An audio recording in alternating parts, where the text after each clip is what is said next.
Subhanallah. अस्सलामु अलैकुम व रहमतुल्लाहि व बरकातुहू। सूरतुल बकरा की ये आयत अल्लाह की नाफरमानी और उसके खौफनाक अंजाम को बयान करती हैं। आइए कुरान का ये इबरतनाक वाक़या समझते हैं। अऊज़ु बिल्लाहि मिनश शैतानिर रजीम। मैं अल्लाह की पनाह मांगता हूँ शैतान मरदूद से। बिस्मिल्लाहिर रहमानिर रहीम। शुरू करता हूँ अल्लाह के नाम से जो बड़ा मेहरबान निहायत रहम वाला है।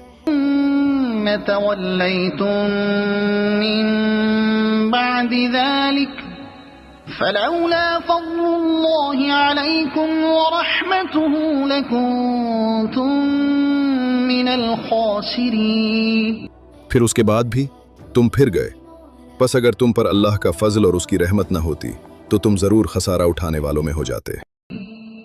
वलक़द अलिमतुमुल्लज़ीना अअतदौ मिनकुम फ़िस्सब्ति फ़क़ुल्ना लहुम कूनू क़िरदतन ख़ासिईन। और तुम खूब जानते हो तुम में से उन लोगों को जिन्होंने हफ्ते के दिन में हद से तजावुज़ किया, तो हमने उनसे कहा जलील बंदर बन जाओ।